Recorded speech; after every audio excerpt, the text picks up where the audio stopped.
Tucker Carlson was stunningly canned without even a chance to say goodbye.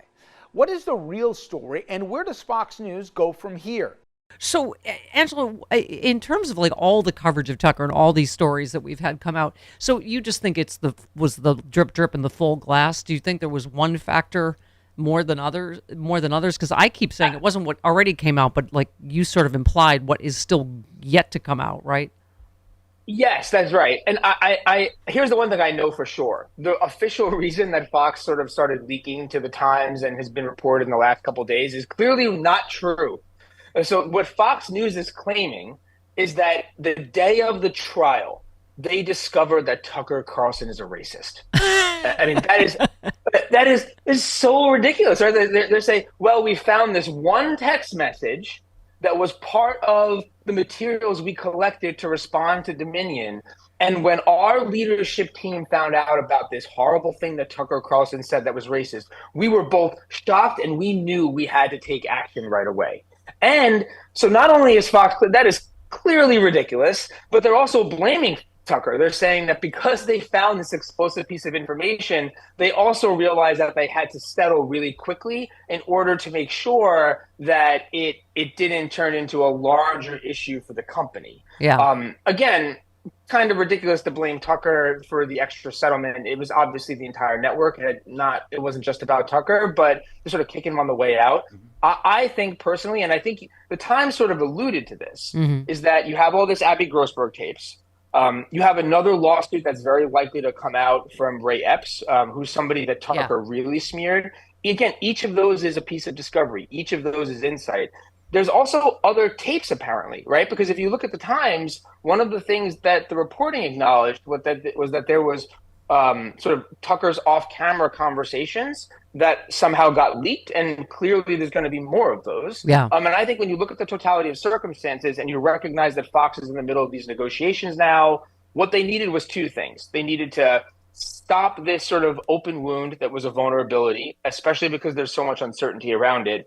And then I think the second thing they needed to do, and this is important as well, is that they needed to get control of their company again. Yeah. And you'll appreciate this, but like Tucker was not quite at Rush Limbaugh level. Yeah. But he was sort of filling the center of gravity left by Rush Limbaugh in the right-wing echo chamber when Limbaugh died. And that is a significant point of influence. So Tucker wasn't too big to fail yet, but he was rapidly becoming too big to fail. Yeah.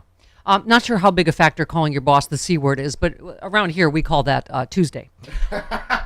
Yeah, actually, do you want to? One of the stories about that, which is incredible, is he called somebody else the C word in these text messages. Fox's He called legal everybody. team, and again, I think this is part of he did. And Fox's legal team redacted this during the discovery process. They said, well, let's redact it. It's not relevant, And Tucker called their head of legal and said, no, I want the world to know I called her that, unredacted. Wow. And he was fighting with Fox's own legal team to get that unredacted so people could see that he was calling these people the C word. Wow. He thought he didn't want to hide back. And that I also think is a part of this, is that one of the things Tucker did, not just in the wake of 2020, but also in the process of this Dominion case, is that he was talking to Viet Din a lot at Fox, who's their sort of like head of legal, but he has this very large role and large footprint. And Tucker was fighting with him all the time. Yeah. And Viet is a really significant part of like sort of the Murdoch confidence sort of team. And I think if you're him, you're realizing, wow, this guy is getting really big for his britches. Well, like he's toxic, he's uncontrollable. I was going to say, it's not just on air. What a den of vipers. You tweeted, so Fox execs kept a record of HR violations, misconduct, and other fireable offenses, and instead of doing anything about it, they let Fox staff endure these issues on the off chance they needed to blackmail Tucker one day. This isn't the own they think it is. And you said, seriously, though, Fox leadership announced that they kept a record of Tucker's misconduct and didn't do anything about it. It's actually breaking my brain how truly up this is. Yeah. Yeah. They Oppo research on their own employees, right?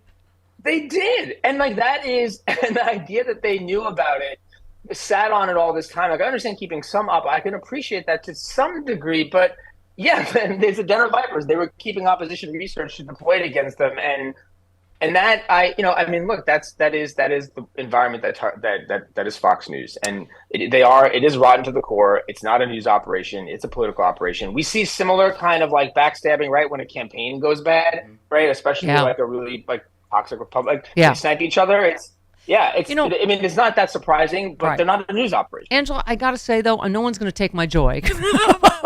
I know they'll just get another lunatic, but I do think this is some measure of accountability. You said on Twitter, you said Tucker is toxic and uncontrollable. He's continued pushing election misinformation, white nationalism, wild conspiracies. He launders Jones, InfoWars nonsense on a regular basis. And last thing you tweeted, you said one more thing. Tucker is also a ticking time bomb among the MAGA portion of the Fox audience. Think of all the stuff he said about Trump and the Dominion revelations. Eventually, the Fox audience would see it. Going to be interesting to see what happens now. I mean, obviously, they initially looked like they were losing a chunk of ratings, and Newsmax went up this week. What do you think happens to the right-wing ecosphere now? I think that the right-wing media is potent because not just its size, but because, as you know, it's an echo chamber. And if you don't have a conductor for a chorus, what you basically have is a lot of disorientation and confusion. You have what we saw during the Kevin McCarthy fight, where you have factions sort of leveraging their influence to then leverage some parts of the Republican Party, and it kind of creates chaos. What Tucker sort of provided was he used Fox News' position to leverage agenda setting power. He was filling the Limbaugh void. And without Fox News, Tucker, I don't care how big his audience get. I really don't care. He will never be able to exert the influence that he had at Fox. That's just a fact. Yeah. I just don't care. And so, one, it's funny that he got fired. It's two, it actually is a big deal in terms of the significance and the destructive power that Fox News have. Like, we have to think about the potential here, and that is greatly diluted. And the third thing is that Fox's audience is going to cannibalize them. I think they'll lose somewhere between 20 and 30% of their audience.